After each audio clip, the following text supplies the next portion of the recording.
Bom, vamos então dar continuidade aos nossos trabalhos e antes de chamar o próximo palestrante, nós vamos assistir aqui a um vídeo do Ceaflor, um dos nossos patrocinadores.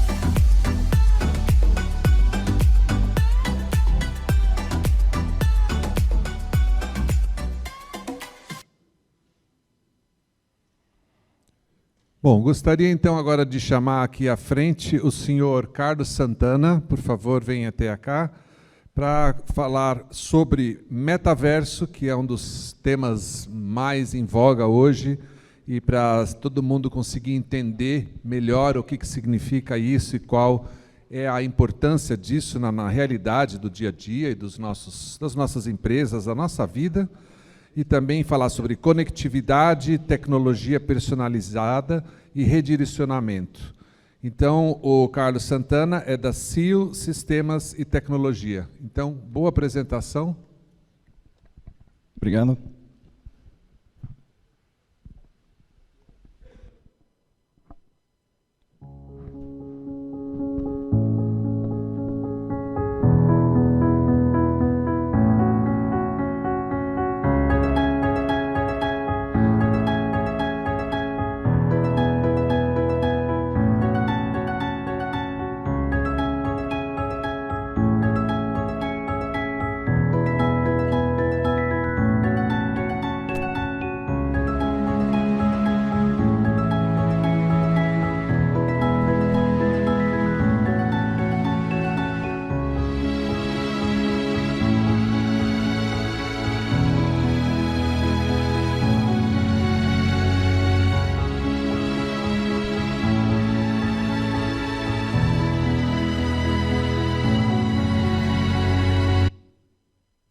Bom dia a todos.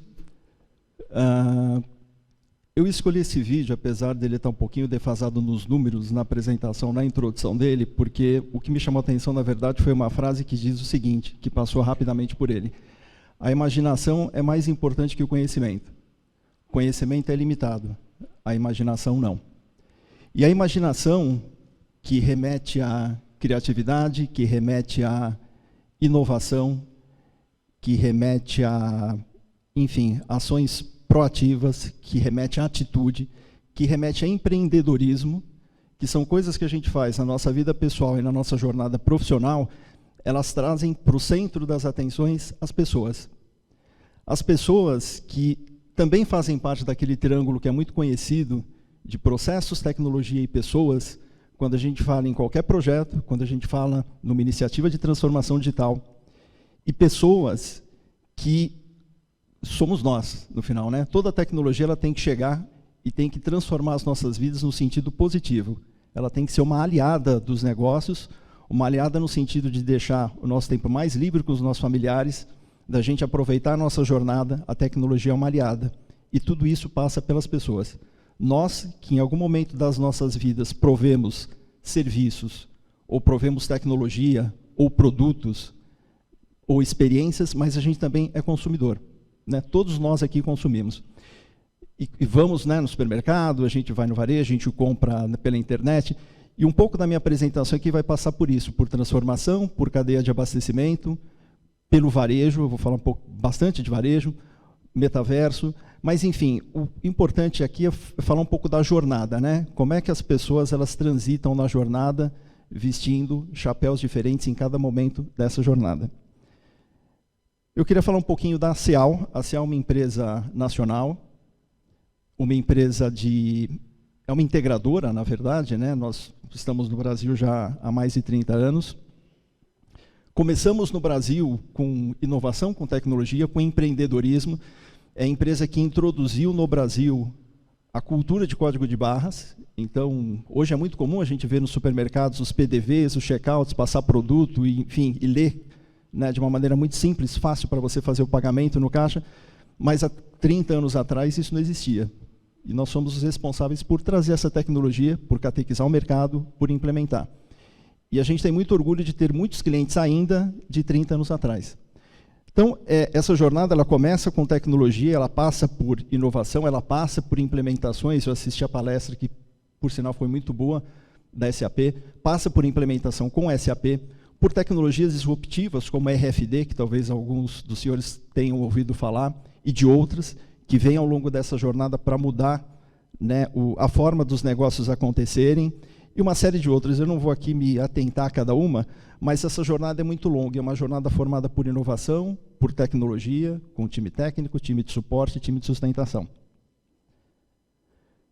Esses números representam um pouco dessa jornada. Então, aqui envolve, de diversos clientes, as mais diferentes iniciativas, né, que envolvem automação de loja, centro de distribuição, cadeia produtiva, enfim, implementações dos mais diferentes tipos, com as mais diferentes tecnologias. A gente tem uma preocupação muito forte, que foi construída também ao longo dessa jornada, de tentar entender as dores, né, quais são os desafios, quais são as expectativas dos clientes, para ter um processo muito bem desenhado, implementado e suportado de acordo com a necessidade de cada um deles. Ainda falando um pouquinho de tecnologia, né, afinal nós somos integradores, a gente tem aqui toda uma questão de coletores de dados, mobilidade corporativa, picking by voice, que inclusive o Veiling usa aqui na unidade, software, projetos de infraestrutura de rede, RFD, consultoria e implementação de WMS, enfim, automação de uma forma geral e sustentação ao longo de toda essa jornada, né? A sustentação, para nós, é algo muito importante, né? É onde, na verdade, a gente tem o círculo virtuoso. A gente se posiciona nos clientes como alguém que está com ele nas horas boas e também nas horas ruins. E essas soluções acabam passando pela indústria como um todo. Aqui é um pouquinho, né, do que a gente... E são clientes representativos e importantes, mas representa um pouco do universo em que a gente trabalha aqui no Brasil, e são clientes dos quais nós temos um orgulho enorme, né? E o Veiling, né, além de ter um orgulho enorme de ter o Veiling conosco, a gente tem uma admiração, né? Admiração pela empresa, admiração pelas pessoas que representam a empresa, né? No final, as empresas são representadas pelos seus colaboradores. Ao longo dessa jornada, a gente percebeu muito e trabalhou muito no polo aqui de baixo à direita, né, de eficiência, de redução de perda, de aumento de produtividade. Todos os projetos da Cial, lá atrás, eles tinham esse drive. Como é que a gente reduz erro, melhora a produtividade, melhora a acuracidade, dá visibilidade da operação. Isso nos trouxe, por experiência, muitos insights, né, insights interessantes para a gente criar a nossa jornada.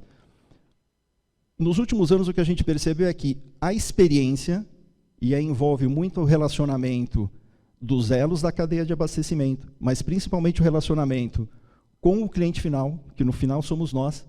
A experiência, ela é para onde o mercado está apontando, né? Então, quando a gente fala em metaverso, que é né, um tema da moda e que está todo mundo, de uma certa forma, lendo e se inteirando, é uma evolução de algo que também partiu de uma interação de uma marca, de um fabricante, de um produtor, enfim, de um varejista com o cliente final. É uma forma de trabalhar de maneira imersiva. Então, a experiência, para nós, ela traz insights, ela traz números que vão, se bem explorados pelas empresas, conectando os dados da eficiência com o da experiência, remodelar ou permitir que modelos de negócio sejam remodelados. É nisso que a gente acredita. As informações, elas estão muito na ponta, muito nas nossas mãos, e a gente acha que elas não estão disponíveis, né? E elas estão na mão dos cartões de crédito, dos bancos, dos iFoods, dos raps. As informações estão ali para serem usadas. Às vezes para o bem, às vezes não. A visão tradicional, ela continua em muitas empresas, quando a gente fala em cadeia de abastecimento, né? Nós temos ainda projetos, né, envolvendo coletores de dados, onde eu controlo o fluxo de materiais e o fluxo de informação. Eu consigo garantir que numa determinada operação, num centro de distribuição, os produtos que entram, que se movimentam ali dentro e que saem, o físico e o sistêmico, eles estão em sincronismo, né? Que é um grande problema, ou era muitos anos atrás, e hoje está muito mais bem resolvido, através de sistemas, através de equipamentos, através de processos. Mas a cadeia de abastecimento ela mudou, ela evoluiu, ela ficou muito mais complexa. Né? Hoje, eu não tenho só a indústria, eu tenho a indústria comprando insumo de um produtor local ou de um fornecedor local, importando. Essa indústria abastece centro de distribuição, um macro CD, que abastece entrepostos, que abastecem lojas, que mudaram os seus perfis. As lojas hoje não basta ser uma loja, ela tem que ser um hub, né? Com o advento das compras pela internet, com o advento de toda essa omnicanalidade, né? Que eu vou falar um pouquinho lá na frente, que tem a ver com o nosso conforto como consumidor, o processo ficou muito mais complexo. Hoje a gente fala muito em dark store, né? Que são dark stores? Dark store é uma loja, nós temos alguns clientes que adotaram essa estratégia, que ela se transformou num hub, num mini CD dentro de um ambiente de uma grande cidade, dentro de uma região, porque ela tem que abastecer a vizinhança e lojas menores com estoque. Então, uma loja que tradicionalmente ela era composta por PDV, por prateleiras, ela virou uma dark store. E o dark vem do termo escuro, né? É uma loja fechada que funciona como um mini CD para atender a vizinhança. Então, a cadeia ficou muito mais complexa. Ela ficou mais complexa, mas ela também traz uma massa de informações que antes a gente não tinha. Quando você tem visibilidade de processos, né, de uma forma espaçada, você vê o começo, o meio, o fim, você tem um retrato do negócio. Mas quando você tem e consegue dar um zoom, né, colocar uma lupa em microprocessos, isso te traz uma riqueza de dados que não é dimensionável, né? A gente não consegue, porque não adianta só ter o dataísmo, né? Tomar ações em cima da coleta de dados. É preciso que você use os dados para que eles se transformem em insights para o negócio, né? E te ajudem a remodelar o seu negócio. Então, dado, hoje, é fundamental. E esses dados estão disponíveis. Os desafios no varejo, eles também mudaram, né? Há muitos anos atrás, era assim que os clientes compravam. Ele via um anúncio, visitava a loja, era um processo muito simples, muito transparente, muito linear. Mas mudou também para o varejista. E, queira ou não, o varejo é quem movimenta a indústria. A gente, como trabalha no varejo há 30 anos, quem mais sofre, ou quem primeiro sofre, não quem mais, quem primeiro sofre as crises econômicas, políticas, é o varejo. Mas também é ele quem primeiro reage. E ele movimenta a cadeia. Né? Ele movimenta o CD, que movimenta a indústria, que movimenta a produção, que movimenta o fornecedor de insumo. Então, essa rede ela ficou muito mais complexa. Né? Os motivadores, os drivers, os estímulos hoje são muito diferentes, como a gente pode ver nesse slide, que vão promover comportamentos diferentes na ponta também. O e-commerce, né? A gente viu muito isso na pandemia, muitos clientes nossos, quando todos entramos em crise, de uma forma ou outra, né? Uma guinada aí na vida pessoal, na vida profissional, nas empresas, todo mundo tentando se reinventar, mas tiveram empresas que, se não tivessem o e-commerce delas bem resolvido nesse período, elas teriam quebrado. Eu conheço algumas que, infelizmente, aconteceu isso. Então, o e-commerce é uma forma de sobrevivência, é uma forma de ter uma renda extra, é uma forma de você interagir com o cliente através de um outro canal, né? E de promover venda através desse canal. E essa linha entre o online e o offline, ela está cada vez mais tênue. Tem uma convergência hoje muito nítida dos negócios passando por esses dois elos. Então, aquilo que era antigamente, né, há muito tempo atrás, o single channel, que era o contato do cliente com o produto, mudou para multi-channel, quer dizer, a gente tem contatos com os produtos através de outros canais, o cross-channel, e o omnichannel é isso que a gente vê hoje, é omnicanalidade, né, um termo bem usado, eu quero comprar na loja eu quero usar o app dentro da loja e projetar, porque eu tenho um desconto, e projetar a minha entrega, marcar ali que eu quero retirar o meu produto comprado pelo app da loja em 60 minutos naquela loja. Eu faço o pedido, vou tomar um café, em 60 minutos eu vou retirar naquela loja porque eu escolhi isso. E me beneficio do desconto que está no site de venda. Então, isso é omnicanalidade, liberdade de escolha para o consumidor. Né? É ele ter a possibilidade de ir numa loja, provar uma roupa, mas por uma opção da loja, não entregar o produto para ele. Ele pode entrar na loja, provar, tem provadores, só que ele vai fazer uma compra por um aplicativo e vai receber o pedido em casa. Pô, mas que vantagem tem a loja? Muitas vantagens. Cria um ponto de experiência, Ele não precisa ter estoque, né? Se a gente pensa no varejo têxtil, hoje o grande desafio, por conta de coleções, de grades e tudo mais, é de ter produtos em estoque disponíveis na grade, no tamanho, nas cores que os clientes querem, para o perfil daquela loja. Então, isso é um tremendo desafio. Esse equilíbrio, né, físico-sistêmico, o que está na loja física, o que está no e-commerce, abastecer as lojas vizinhas com o estoque de uma loja centralizada, é um tremendo desafio. E ele ocupa o estoque da loja, produtos, né, na retaguarda que poderiam ser produtos para serem expostos, para atendimento ao público, pagando um metro quadrado, uma área menor, dentro de um shopping center, dentro de uma loja de rua. Então, esse processo todo levou aquilo que era uma visão 100% focada em produto, do ponto de vista de cadeia de abastecimento, para pessoas e para relacionamento, que remete aí à minha introdução no início da apresentação. O que o consumidor deseja hoje, né? Isso aqui, se a gente for buscar as principais empresas de pesquisa, de mercado, a gente vai encontrar qualidade dos produtos e serviços, facilidade no processo de compra e conveniência. Isso aqui é que, em linhas gerais, cobre a maior parte dos desejos dos consumidores quando eles vão efetivar um processo de compra. Outra coisa que o consumidor busca, e quando eu falo consumidor, imagino que a grande maioria de nós aqui, né, compra sem atrito. Não importa de onde eu estou comprando, se eu estou comprando pelo aplicativo, não importa se eu estou na loja, se eu comprei e quero receber em casa, isso não interessa. Tecnologia, assinatura, delivery e retirada são exemplos, né, de compras sem atrito. Quem disse que o cliente quer ser abordado numa loja pelo nome dele? Com uma imagem dele dando boas-vindas, com a imagem dele no Facebook, no Instagram.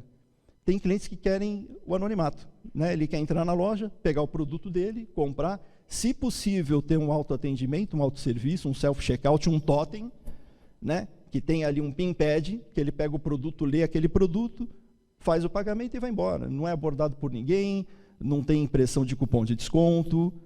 Não, ele quer, mas tem aqueles que preferem o atendimento personalizado. Então, o varejo, e é o que a gente espera, ele é um ambiente democrático, né? Ele tem que ter ali possibilidade de atender vários públicos com vários níveis de perfil. Então, quando a gente fala em compra sem atrito, é isso. Comprar de forma transparente. E aí a gente percebe também, nessa jornada, uma questão de como é que não só o varejo tem trabalhado o cliente final, né? Através das mais diversas plataformas, e-mails, né, e canais de contato.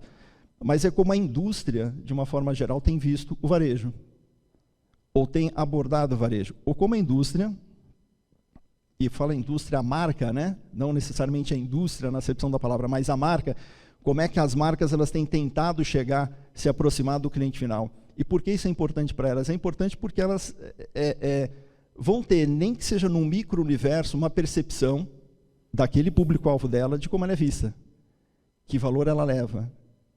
E ela pode trabalhar esse público de uma forma diferenciada. Então, numa pesquisa feita pela KPMG, eu trouxe esses indicadores aqui que eu acho que são interessantes, sobre a relevância da experiência com a marca. 70% dos entrevistados, né, envolve mais de 40 mil consumidores e 20 e poucos países, 70% não voltam a comprar de uma marca depois de uma frustração com o serviço.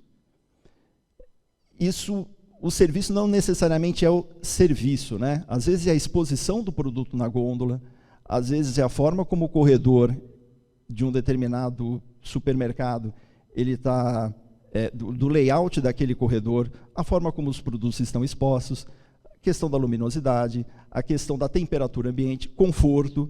E quando a gente fala em 70% não volta a comprar uma marca, tem uma outra questão, né? Eu posso ir num supermercado, meu supermercado ali de bairro, procurar um produto. Quando eu não encontro aquele produto, duas coisas podem acontecer. Ou eu compro outro, algumas podem, né? Não só duas. Ou eu compro um produto concorrente daquele, eu queria o achocolatado A, ele não está na gôndola porque não foi entregue, eu vou comprar o B. O que pelo nível de expectativa que a gente tem hoje, me deixa com um certo nível de frustração. Mas, ok, é um produto de baixo valor agregado, consigo conviver com ele. Mas tem uma outra questão. Se isso se repetir mais vezes, a chance de mudar o varejista é grande. Quem compra por aplicativo faz um pedido num determinado varejista. Se vai lá na sua cesta tradicional de compra e começa a perceber que tem produtos faltando ou teve oscilação de preço, ele rapidamente muda lá no iFood, no Rappi e vai para um outro varejista. Ele vai buscar quem tem preço. Isso acontece no mundo online e acontece no mundo offline. Isso acontece no mundo offline. As pessoas ainda querem ter a experiência de compra. Muita gente quer tatear o produto, né? Quer conhecer, quer ver, e às vezes vai para casa e compra pela internet. Faz parte do jogo, mas a experiência no ambiente físico ela é importante. E nada impede que esse comportamento no online, de mudar de varejista, de mudar de fornecedor, de mudar de marca, se essa marca não estiver muito fidelizada na cabeça do cliente, nada impede que no ambiente físico ele faça a mesma coisa. Vai dar um pouquinho mais de trabalho. Ele não vai clicar do ícone de um supermercado para o outro, mas ele vai mudar a loja física. E se essa loja B, né, a segunda loja, der um bom atendimento para ele, como eu fiz recentemente com um posto de gasolina, eu tinha lá um plano de quilometragem num determinado lugar, que eu abastecia, tinha uma milhagem, me dava desconto em passagem aérea, enfim. Quando eu percebi que o nível de serviço piorou e que os preços subiram, eu rapidamente mudei. Mudei para um outro, e esse outro, o frentista me falou, olha, você tem aqui um plano de milhagem também, você não quer se cadastrar? Que eu vou te dar 20% de desconto. Eu fui lá e me cadastrei. Esse movimento, esse jogo, ele acontece, acredito com muita gente aqui, no dia a dia, né?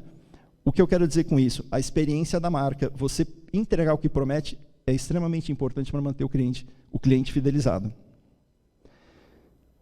E o fabricante, nessa linha de raciocínio, de se aproximar, né, cada vez mais, ou tentar se aproximar do cliente final, para coletar dados, para ter insights, para desenhar novos modelos de negócio, o fabricante ou a indústria, ela tem se aproximado do cliente final. E eu trouxe aqui alguns exemplos para compartilhar. A Amazon é um exemplo clássico, né? A gente não precisa, acho que todo mundo já leu, já ouviu ou já visitou, enfim.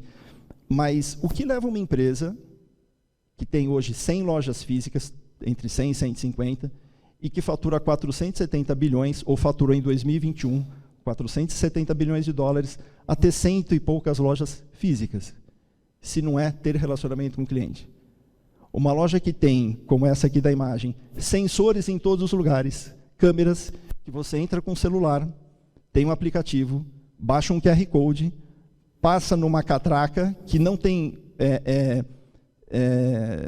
nada físico, né, para entrada e saída, você simplesmente apresenta um QR Code, um código de barras, aquilo lá é liberado, você pega os seus produtos, vai embora e pagou. Não precisa fazer mais nada. Então, o que leva uma empresa é ter contato com o cliente final, né? Aqui é um outro caso também de Amazon que eu trouxe, porque tem a ver com a questão do online e offline, né? Essa loja aqui, por exemplo, que é uma Amazon 4-star, né, 4 estrelas,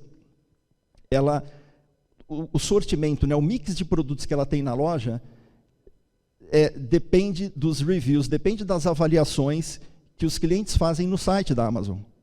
Então, nessa loja, nada é mostrado abaixo de 4 estrelas. Só tem produtos ali, com 4 e 5 estrelas. O que significa 4 e 5 estrelas? Significa as avaliações que nós, consumidores, quando compramos um produto no site, avaliamos, né, se o produto é bom ou não. Então, tem uma seleção natural, né, um negócio quase de Darwin aqui, mas envolve tecnologia, né, envolve estratégia. Posicionamento em relação à questão de sustentabilidade, patrocínio, né, ações em conjunto com o varejo, nesse caso aqui é um outro exemplo, de Amazon com supermercado fora do Brasil também. Amaro é um outro caso que eu queria trazer, que tem a ver um pouquinho com o que eu falei lá atrás, que não é um conceito tão recente, hoje você vê em Renner, você vê em outras lojas, mas também é um movimento que envolve inovação, que envolve uma abordagem diferente nos clientes finais, ou junto aos clientes finais. Né? É o caso de roupa feminina, a compradora entra, ela prova, se ela gostou, ela faz a compra num tablet na loja e recebe em casa. Não tem estoque na loja física. Até onde vai o atendimento personalizado? E aqui é um outro exemplo clássico, né, de como o consumidor, nesse caso da Sephora, que é uma empresa um varejista de perfumes, né, lojas próprias, eu tenho ali os cestinhos vermelhos e os pretos. Uma determinada cor significa que o cliente ou a cliente quer ter um atendimento personalizado. E na outra cor, não. Ele quer o anonimato. Ele quer pegar, ela quer entrar, pegar os produtos, passar pelo caixa e não quer ser abordada por ninguém levando perfume, levando mostruário, levando aquele papelzinho. Isso significa democracia, significa respeitar, né, o público. Isso pode ser uma bobagem, né? E é uma ação tão simples, mas que remete a uma imagem de empresa, remete à imagem da empresa, ao público-alvo dela, de que, olha, você tem aqui direito de escolha. Esse é um termo também que tem muito a ver com o público, que é o Microwave Generation, geração micro-ondas, né? Eu quero quente, quero agora. E tem a ver com uma geração, né? Eu tenho filhos, enfim, jovens, e tem aquela questão da, como todos os jovens, né? Que tem Instagram, tem, enfim, acessam às redes sociais, aquela questão da satisfação momentânea. Sabe aquele Reels, aquele TikTok, aquele videozinho no Instagram que, né, ocupa as mentes, que muitas vezes não tem, não digo conteúdo, mas eles não edificam, né? Essa é a palavra. Mas são satisfações momentâneas. Aquilo lá ocupa o tempo, aquilo lá, né, estudam, tem os seus compromissos também, até aquilo lá dá uma desestressada, mas é tudo muito imediatista, né? Para você passar uma mensagem para um público mais jovem, que acaba interferindo em tudo isso que eu tenho falado aqui, de comportamento do varejo, de puxar a cadeia de abastecimento, você, para ter atenção desse público mais jovem, você às vezes é quase um speech de elevador, né? Você tem que ter lá 30 segundos para passar a mensagem. Tem gente que está quase levantando a mão e falando, eu também, 30 segundos, você tem aquela janela de tempo que você tem para passar uma mensagem, ver se ele assimila, se você percebeu que ele não assimilou, tenta mais 30. Mas por quê? Porque a cabeça funciona diferente da minha, quando eu tinha 20 e poucos anos, né? É diferente. E a gente tem que respeitar, entender, orientar, né? Acho que esse é o nosso papel. E quando eu falo em entender, não é do ponto de vista pai, é entender também, mas o comportamento dele como consumidor, porque é uma geração que está chegando e ávida por consumo. Então a gente tem que estar preparado, como provedores de soluções de produtos e de serviços. Posicionamento em mudança, isso aqui também e quando a gente fala em cocriação, em personalização, em transparência, em valores, são valores, né, que a indústria, que a marca, quando ela sabe apresentar bem para o público dela, faz toda a diferença. Hoje, co-criar um produto, hoje você tem a possibilidade de personalizar, né? Você tem tênis da Nike, tem outros exemplos para dar, que o cliente vai, ele escolhe a cor, ele escolhe o tipo de tecido, o tipo de cadarço. Putz, ele tem um tênis ali, um tênis que é o tênis dele, nenhum amigo vai ter. Tem público para isso? Claro que tem. Que envolve também personalização, transparência, né? Nós temos na CA um produto que chama etiqueta eletrônica, né? É uma das unidades de negócio. E essa etiqueta eletrônica, ela permite a criação de estratégias de preço centralizadas para o varejo, de acordo com o perfil do público daquela loja, de acordo com o horário. Então, eu consigo remotamente daqui, se eu tenho 100 lojas, mudar, por exemplo, o preço de determinadas lojas de madrugada para determinados produtos e para outros não. Isso tem a ver com, de certa forma, com transparência, né? Eu tenho o preço do quilo, eu tenho o preço do 1/4, que né, é o peso do produto, uma margarina de 250 gramas. Tem um preço que é 1/4 do valor de 1 quilo, que tem que estar exposto na etiqueta. Então, eu permito, né, a gente se permite trabalhar com estratégia de preço, mudar preços, fazer cross-selling, vender produtos, né? Eu tenho um desconto na seção de vinho, mas eu quero remeter a compra de queijo, de fundir. Como é que a gente faz isso dentro de uma loja física? Existe tecnologia para isso. Existe inteligência para isso. Né? A gente consegue aumentar o ticket da loja e tem a ver com uma questão da experiência. Eu consigo aumentar a taxa de conversão na loja. Eu consigo, a cada 100 clientes que entram, e quando eu percebo que 50 compram, nós conseguimos ter ações para fazer com que mais de 50 comprem. A partir de uma estratégia de produto, de mix, de atendimento, de marketing, de disponibilidade, a gente consegue aumentar a taxa de conversão. Aumentar o ticket médio. Como é que eu aumento o ticket médio? Cross-selling, venda cruzada. Eu compro o produto A por 10, se o cliente comprar o produto B, que eu produzo, esses 10 viram 9, e por mais 3 ele compra outro produto, são 12. Aumentei o ticket médio. Então, existe tecnologia hoje para isso. E tudo isso, de uma forma ou outra, está na pauta dos consumidores. Os valores também é uma coisa muito importante, né? Quando a gente fala em marca, quando a gente fala em empresa, quando a gente fala em perpetuar, né? E no vídeo lá atrás a gente fala de legado, né? Quem não quer deixar um legado? Né? Para os nossos filhos, para os nossos amigos, para as pessoas que trabalham com a gente na empresa, em nome das nossas empresas, todos nós. E valor é fator fundamental para que esse legado seja reconhecido. Isso tem que ser percebido. Ser não basta, você precisa aparecer.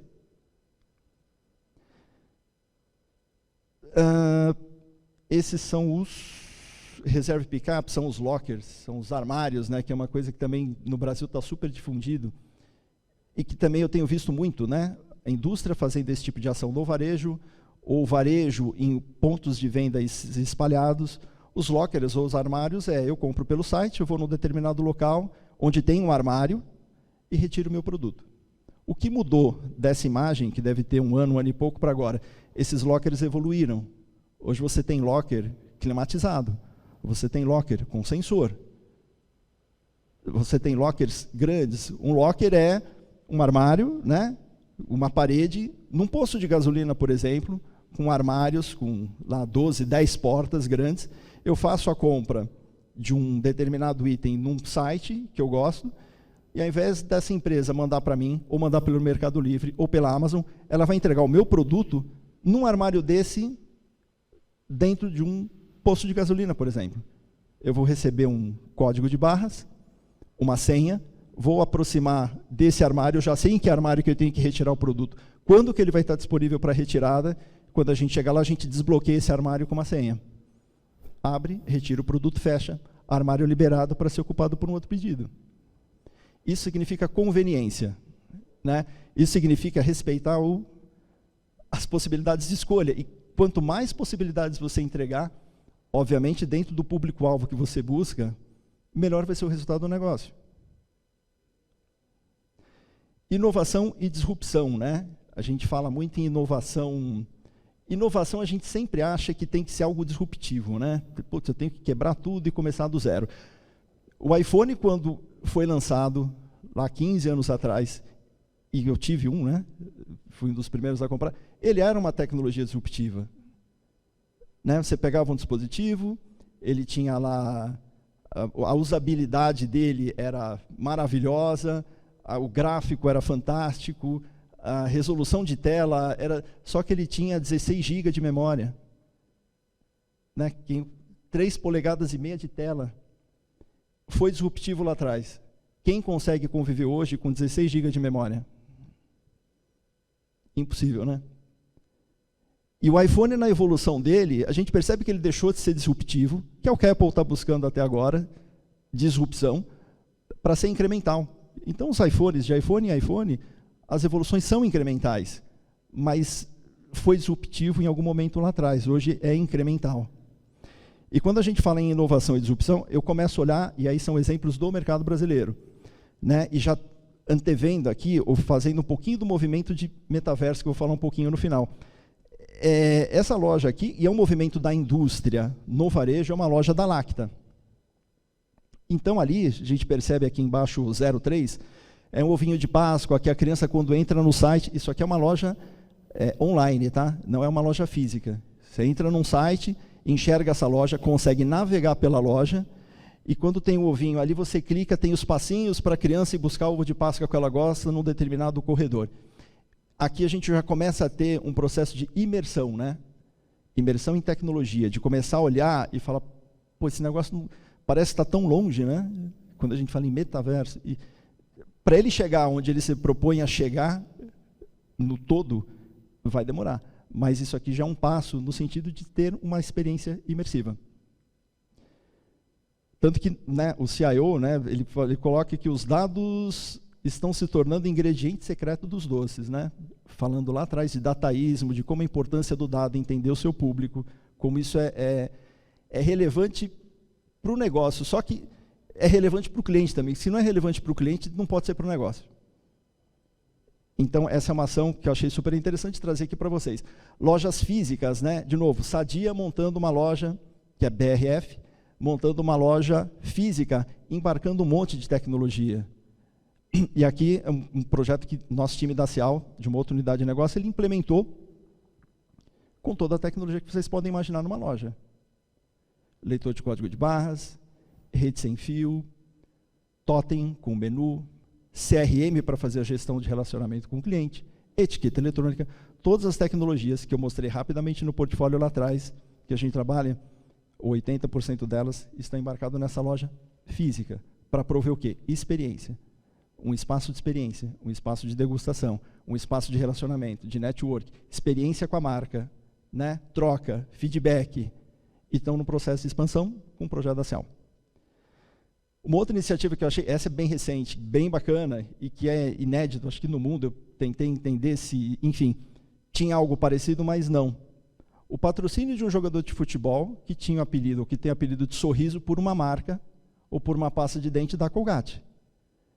Então, olha só, Red Bull Bragantino, que é um dos grandes investidores em esporte, acho que todo mundo que acompanha esporte sabe que eles investem, tem um time de futebol, e a Colgate encontrou um jogador do Red Bull com o nome de Sorriso, e colocou nas costas dele, pagando o logo da pasta de dente, Sorriso. Então, é um negócio simples, né?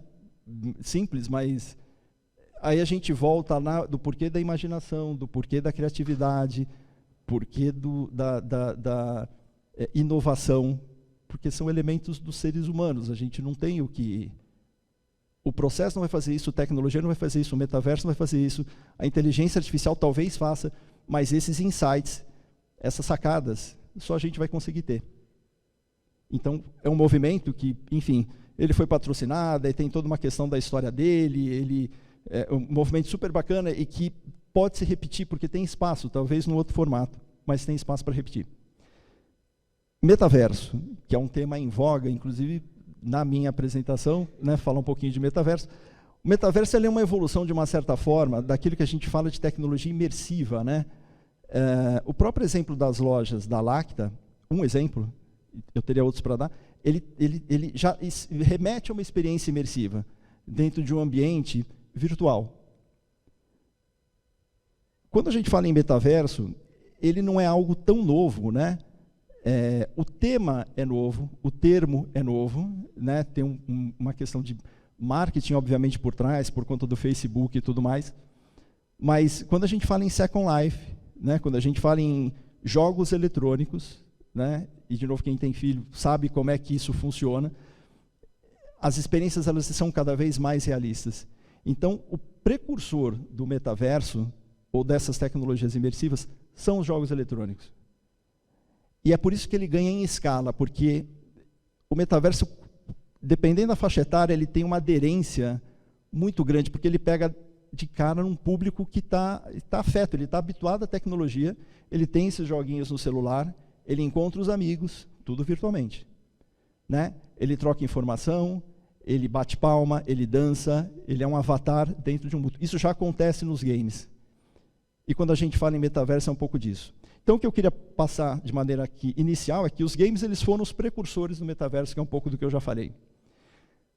Só para ilustrar como essa indústria está se movimentando, a Epic Games, que é a empresa que desenvolveu esse Fortnite, que é um joguinho de aventura, ela investiu $1 bilhão em metaverso, para criar uma experiência diferenciada, uma experiência imersiva. Aí, voltando um pouquinho à questão do público-alvo, né?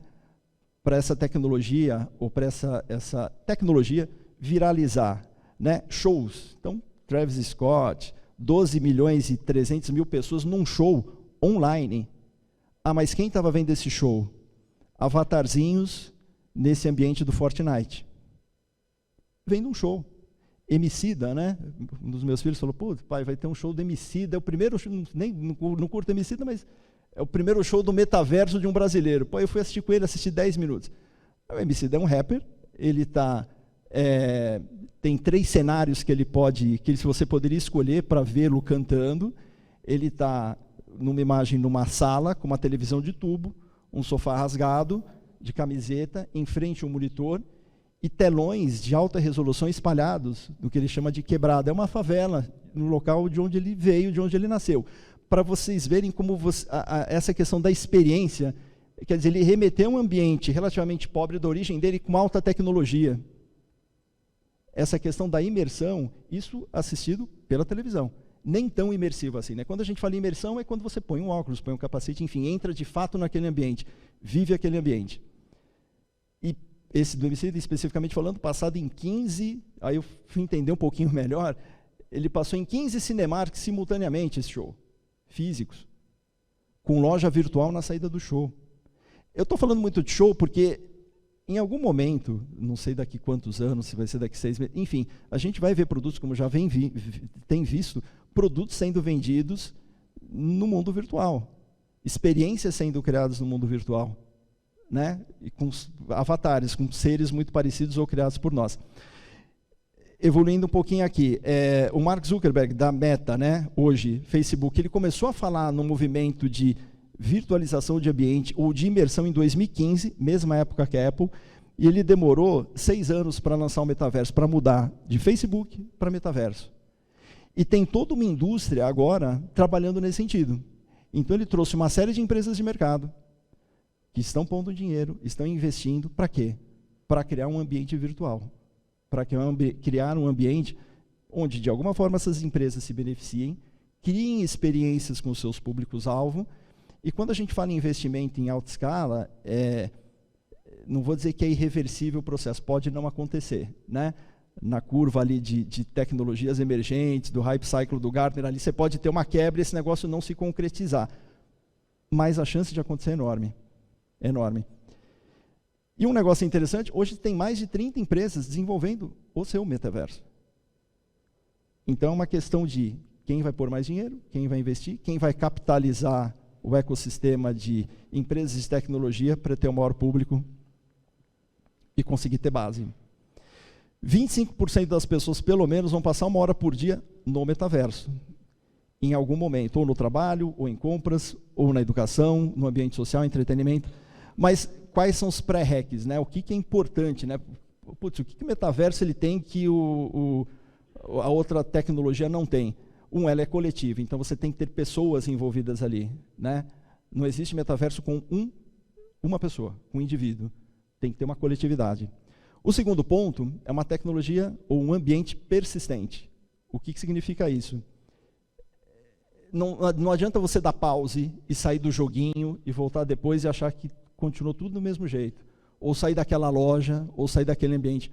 Ou sair daquele supermercado que está no metaverso, vendo ali algumas flores do Vênia. Se ele sair, a hora que ele voltar, vão ter outras pessoas circulando. O tempo mudou, não existe pause. Então, é persistente. Aquele mundo virtual, ele continua, independentemente da nossa vontade. E ele tem que ser imersivo. Imersivo quer dizer o seguinte, a tecnologia tem que trazer uma sensação de estar dentro do contexto, viver aquele contexto. Por isso que eu falei, hoje por $300, fora do Brasil, dá para comprar um óculos. Alguns anos atrás, tinha até um óculos que você conectava um celular e simulava um ambiente virtual, mas hoje tem óculos especiais que já vem com, vamos dizer assim, o celular embutido com toda a tecnologia embarcada, você coloca um chip ali de telefone e consegue ver um ambiente completamente virtual, vivenciar aquilo. Tem sensores táteis para colocar no braço, enfim, uma série de tecnologias para remeter cada vez mais ao ambiente virtual, o mais próximo possível da realidade. E quais são os pontos de atenção que esse contexto todo traz, né?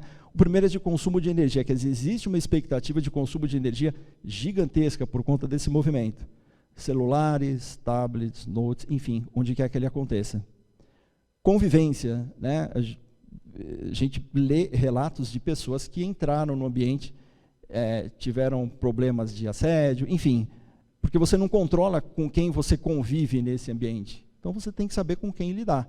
Uma coisa é você entrar com um grupo de amigos, avatarzinhos que cada um criou seu, com a sua cara, para se encontrar numa lanchonete, para ir no cinema virtual. Outra coisa, e isso é um ambiente aberto, né? Não tem limite. E a questão de segurança.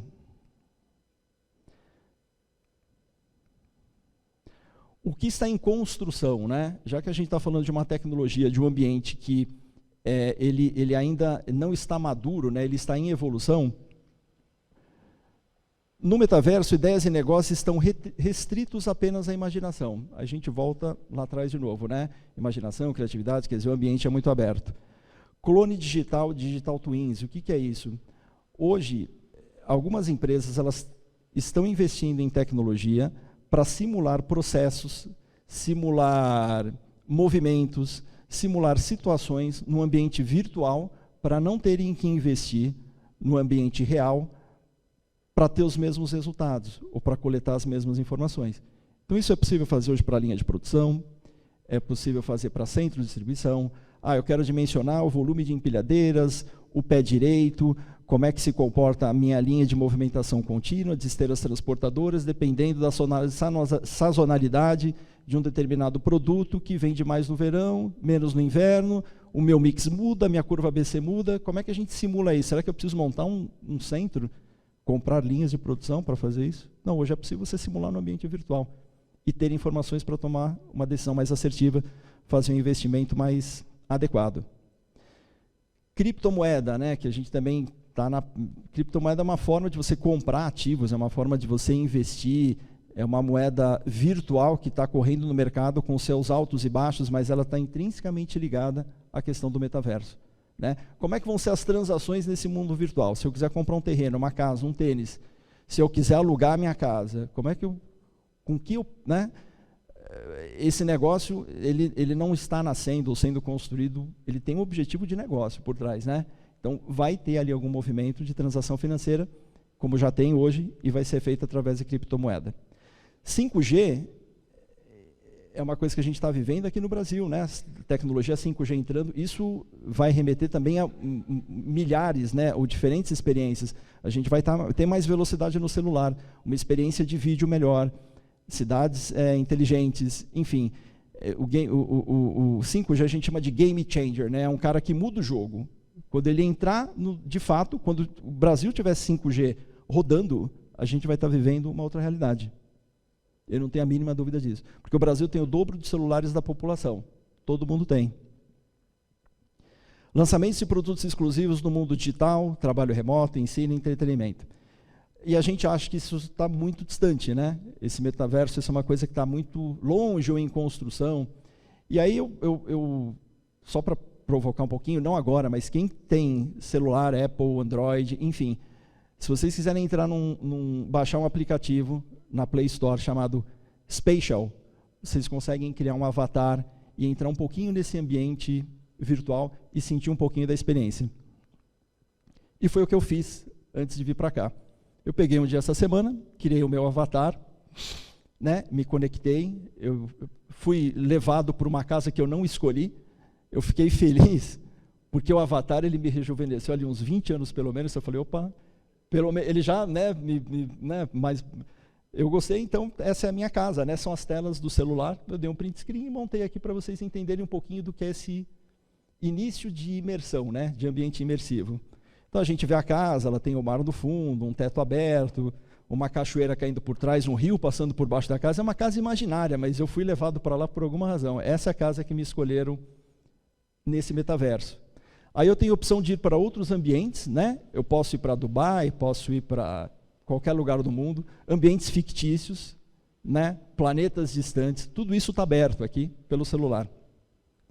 E eu escolhi para Las Vegas. Né, tinha a penthouse lá, a casa da Cake, aí eu fui para lá e eu entro já na casa, né, eu passo por um portal, entro direto na casa, e a gente entro na sala de estar, em Las Vegas, dou de frente para o Caesar Palace, isso tudo com som, com imagem, e você podendo a qualquer momento sair daquele ambiente e ir por um outro, através de um portal. Isso aqui, gente, eu fiz em... acho que 15 minutos, eu saí de né, eu entrei aqui e comecei a navegar, e depois eu saí de casa. Aí uma coisa que eu percebi, quando eu desliguei, né, o celular, eu vi que tinha uma luzinha que não apagava, que uma luzinha verde, eu falei, opa, aqui é a câmera. E de fato, era a câmera do celular, até onde eu entendi, me filmando. E quando eu olhei nas telas anteriores, em todas elas tinha uma câmera. E eu entendi por que ele pegou a minha imagem, me remeteu alguns anos atrás, né, que já é na introdução da imersão, da expectativa, da experiência, te trazer para um ambiente um ambiente favorável. Porque se ele talvez tivesse trazido uma outra pessoa que não eu, alguns anos atrás, eu não tivesse interesse em continuar a jornada. Parasse por ali e falaria, opa, isso aqui não é metaverso, deixa eu comprar o meu óculos, quando ele baixar o preço, né? E aí eu vou fazer uma experiência bacana. Então, essa empresa é só uma... Enfim, trouxe para brincar um pouquinho, e quem quiser depois baixar, acho que é legal para poder ver como é que funciona. Eu queria agradecer muito o convite da Ibraflor, também o Veiling, né? Como eu falei, eu acho que ter clientes é bom, mas é melhor ainda quando a gente admira a empresa e as pessoas que a representam. Obrigado.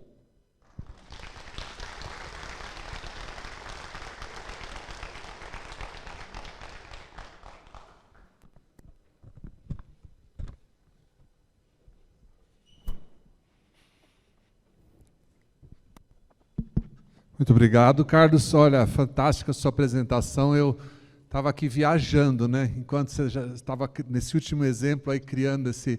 Só repete para a gente como é que é Spatial ou Spatial? Spatial. Espaço. S-P-A-T-I-A-L. C-I-A-L. Então, quem ali, quiser. Ali, ó, ótimo. Spatial. Ah, maravilha. Legal. S-P-A-T-I-A-L. Porque é bacana, né? Eu acho que são assuntos que a gente pode... considerar toda essa tecnologia disponível como um problema, mas como uma oportunidade fantástica, né? Muito interessante e desafiadora mesmo, né? Eu acho esse universo é realidade hoje, né? Em todos os nossos negócios e nossos eventos, no nosso dia a dia. E aí a gente sempre está ali entre o real, o virtual, o presencial e gravitando, né? E acho que o legal é a gente utilizar o positivo de cada um desses ambientes, né, dessa realidade, e não usar isso como um problema, mas usar como uma solução, né? E principalmente nessa questão dos hábitos dos consumidores, que também são diferentes, cada perfil é diferente. Então, numa loja, existia uma época atrás que você entrava, por exemplo, num shopping, então você se sente assim, a pessoa, aquele robô, bom dia, não sei o que tal, vai... O vendedor vai te acompanhando, você quer ir para cá, ele vem atrás, depois termina, ele pega a sacola, ele leva até a saída para te entregar aquele treinamento que você fala, dá licença, posso... Mas aí, você falando, existem consumidores de diversos tipos, tem gente que gosta disso, tem gente que não gosta, então como utilizar isso tudo a favor, né? Então, realmente fantástico, e nós temos aí um bom tempo agora para algumas perguntas, e aí eu gostaria de ver quem de vocês gostaria de aproveitar essa oportunidade e aí tirar, porque é um tema realmente fascinante, né? Eu acho que é um tema, como que a gente pode trabalhar isso? Alguma pergunta aqui do público, da plateia? Por favor, Jorge.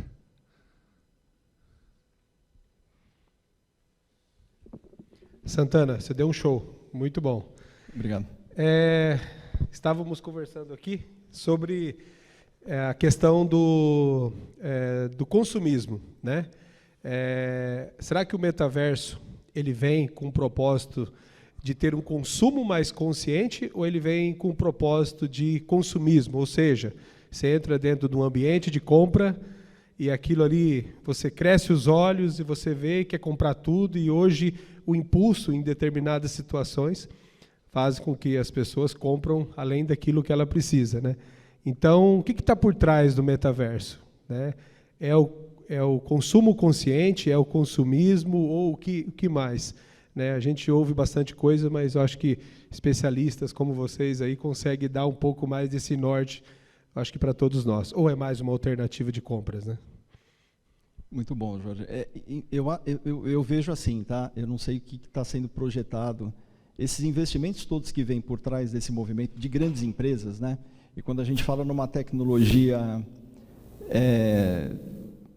que chega para o mercado com o impacto que está chegando no metaverso, a gente não sabe como começa, mas não sabe como termina. A minha visão é que num primeiro momento, é uma nova possibilidade, é uma nova experiência, é uma nova forma de interagir com o cliente, que vai remeter, num primeiro momento, ao consumismo. Eu nem diria no consumismo na acepção negativa da palavra. Vai remeter à compra por impulso, né? E eu acho que essa questão do consumo consciente, ela vai se ajustar ao longo do tempo. Não vejo isso num primeiro momento, mas como todo movimento que envolve contato com o cliente final, remetendo o cliente a consumir mais, eu acho que esse amadurecimento vai vir com o tempo.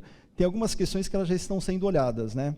Questão de segurança, questão de ter minimamente regras, porque se eu vejo alguém nesse mundo virtual, tendo algum tipo de procedimento inadequado, de alguma forma, esse cara ele tem que ser banido do processo. Ele não pode continuar ali. Mas eu vejo assim, no primeiro momento, uma nova experiência, que vai remeter à compra, a consumo, e ao longo do processo esse ajuste de compra consciente, né? Porque a gente vê, e é interessante como o lançamento de novas tecnologias ou plataformas, como acontecem umas coisas absurdas, né? Quando eu leio, eu falo, poxa, é verdade que a empresa tal comprou por 4 milhões de reais um terreno no metaverso? É verdade. Onde é que eles estão ganhando, né? Onde é que vai levar isso? Será que isso não é uma forma de se posicionar perante um público novo, né? Que é um público novo, né? Esse público ainda não está construindo, eles estão construindo. E é um movimento para poder se posicionar. Ou o que leva alguém a comprar um tênis? Isso eu até entendo, tá? O tênis, como é um item de menor valor agregado, até nos videogames, nos FIFAs da vida, nesses joguinhos eletrônicos, você pode comprar lá uma chuteira especial, pode comprar um jogador que tem um ranking mais alto, mas por que no metaverso, né? Por que comprar um tênis para usar com os amigos na balada? Então, acho que tem muito a questão do impulso, mas essa evolução, né, e amadurecimento, acho que vem ao longo do tempo. Eu não vejo isso agora.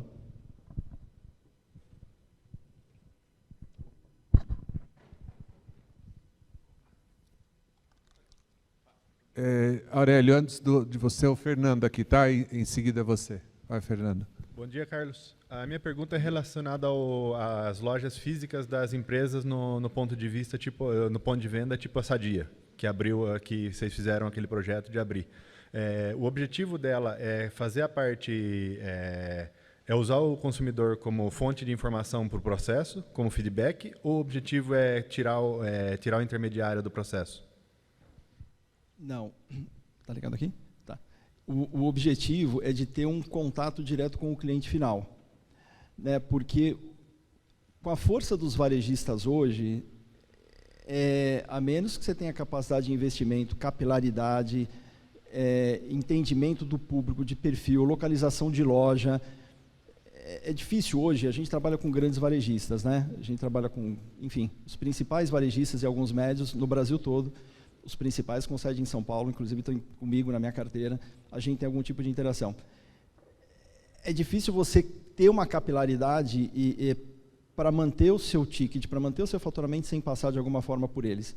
O que eu tenho visto são modelos de negócio que envolvem lojas físicas, que envolvem displays autônomos, lojas em condomínio, aquelas lojas como containers, né, com marca própria.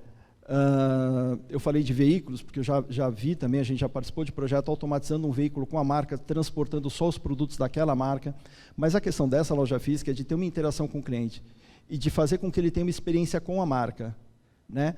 Que ele encontre amigos, que ele deguste outros produtos, em algum momento, não sei se é essa estratégia, mas de ter algum outro produto não concorrente para aumentar o ticket, mas de fato entender o perfil do público. Isso não necessariamente você precisa ter a loja física, às vezes é possível ter essa interação com o cliente através do próprio varejista.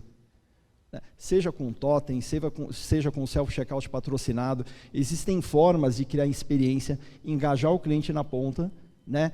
Fazer com que ele reconheça a marca, veja valor na marca, opte por ela, frente a outras opções no varejo, sem necessariamente ter uma loja física, que é um investimento mais alto. Acho que tudo tem o seu momento, tem um passo a passo, precisa ser construído, que é uma coisa que a gente faz com muito cuidado com os clientes, né? Construir a jornada. A gente fala muito em jornada na CEL, né? Qual que é a nossa jornada como consumidor, a jornada da empresa, quais são os desafios de negócio, qual a estratégia. O que a gente faz é trabalhar para garantir que a estratégia está sendo bem executada, né? E construir essa jornada, que não precisa necessariamente começar com uma loja física ou partir direto para ela, mas é criar um espaço de interação. Olá, bom dia, parabéns pela palestra. Bom dia, obrigado. Na verdade, a questão mais é para entender, foi um insight que me ocorreu, da percepção a respeito assim, das consequências, né, a médio e longo prazo. Né? Longo prazo até seria audácia falar, né, mas, como se falou antes, não se sabe como começa e como termina. Né? O que eu quero dizer com isso, por exemplo, em algum momento se falou em 1 hora por dia no metaverso. Isso pode, claro, entre os determinados grupos de pessoas, né, por escolaridade, por idade, por culturas, variar. Mas, a partir do momento em que as pessoas estiverem cada vez mais imersas, ou com o decorrer do tempo, pessoas que desde a infância, adolescência, já estão mais conectadas ao metaverso, isso não pode diminuir o consumo, ao invés de aumentar, falando em coisas físicas, né? Por exemplo, se eu estou numa festa virtual, né, eu não estou caminhando, eu não estou gastando a sola do meu sapato. Se eu estou jogando um futebol virtual, eu não estou gastando a minha chuteira.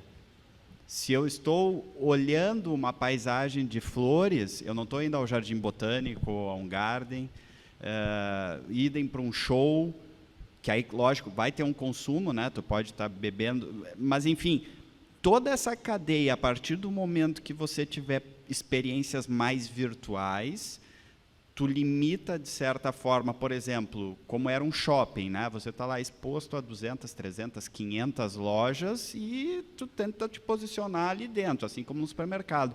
Essa condução, né? A palavra da moda hoje é algoritmo, né? Pensando isso numa escala mais larga, se essa fosse a tendência, tende a ter uma circulação menor, né? Um gasto menor de produtos do mundo físico, né? E, então, assim, é bem interessante isso, embora até a própria controvérsia da pandemia já nos mostrou também o desejo das pessoas de viver o mundo, entre aspas, real, com conexões reais. Então, assim, eu misturei uma série de assuntos, mas assim, qual é a tua percepção, o entendimento de vocês que estão mais à frente a esse contato, se vocês têm alguma pista ou algum insight a respeito? Boa, ótima pergunta. Eu não sei se eu tenho a resposta, hein? Mas, assim, uma coisa que a gente, como trabalha com varejo há muito tempo, a gente acredita, eu estou falando, né, nós da Cial, a loja física, ela nunca vai ser substituída. Porque aquela troca de experiência, de gentileza, e às vezes até das pessoas acompanhando você com a sacola até o final, né? Quando você fala, putz, já comprei, né? Não precisa, mas faz parte do entendimento do varejista em relação ao cliente que ele quer atender, porque ou ele vai se adequar ou ele vai perder público, porque uma outra loja que vende o mesmo produto com boa qualidade, talvez ela me perca como cliente por conta de uma ação que ela não percebeu que deveria ter mudado. Então, loja física, eu não vejo no curto prazo. No mundo virtual tem duas coisas. Uma, eu acho que a indústria, as empresas que querem entrar nele, estão fazendo esse movimento porque elas vão ter, e aí uma parte do faturamento delas, ou recomposto, ou aumentado pelo mundo virtual. É muito o que aconteceu no e-commerce, né? Que eu falei, quem não tinha o e-commerce rodando na pandemia, teve que correr para fazer acontecer, porque as pessoas não saíam de casa. Então, eu conheci joalheria, que tinha 5%, joalheria de renome, que tinha 5%, que a gente trabalhou em projeto, 5% de faturamento pelo e-commerce, que era incipiente, chegou a 30% na pandemia. Então, assim, são esses pontos. Loja física não acaba. No metaverso você vai ter ali um combinado de mix de produto para atender públicos específicos. Não sei em que tempo que todos vão se conscientizar, se é que vão chegar a esse ponto, de entrar nessa onda, mas tem uma indústria que vai ganhar dinheiro com o metaverso, e que talvez nem sejam, e aí é a meta, né? Aí são talvez as empresas de infraestrutura de rede sem fio, que vão ter que disponibilizar no varejo rede, até que o 5G se consolide, para você ter essa experiência onde quer que seja, né, essa omnicanalidade. Isso aí não quer dizer, essa imersão, que isso vai acontecer no quarto, na sala, né? Não, isso vai acontecer ao longo desse amadurecimento vem. Então, acho que é um pouco disso tudo, tá? Tem uma recomposição de receita ou incremento, mas a transação física vai acabar. Eu não consigo ver a transação física acabar. Ir numa loja física e não comprar. Só realmente assim ocorrendo, hoje está muito em voga também a questão da monetização, né? Que aí, como tu falasse, talvez da conversão, né?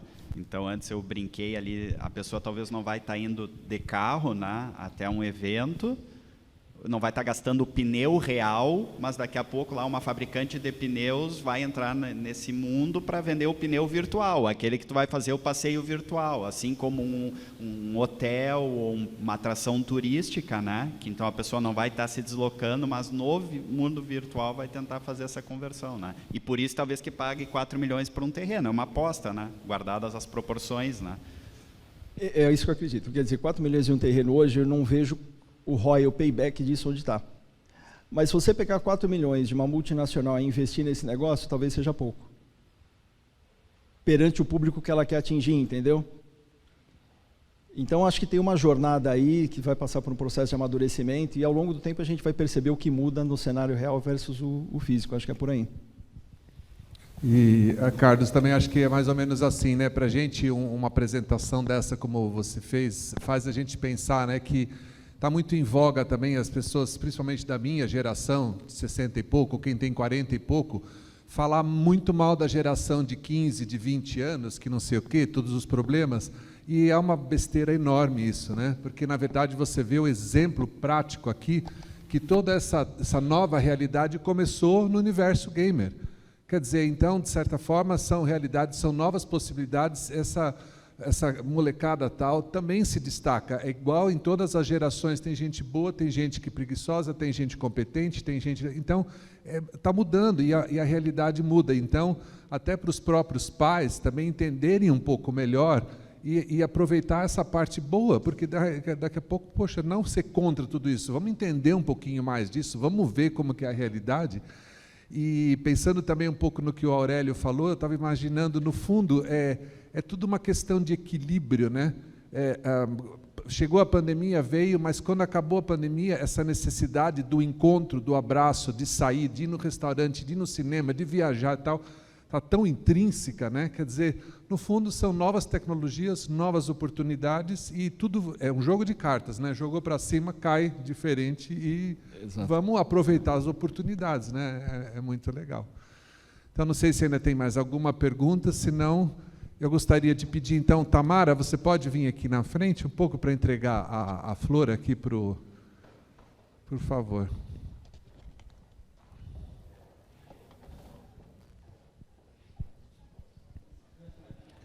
Fez mexer na cabeça da gente, né? Acho que fez um bom...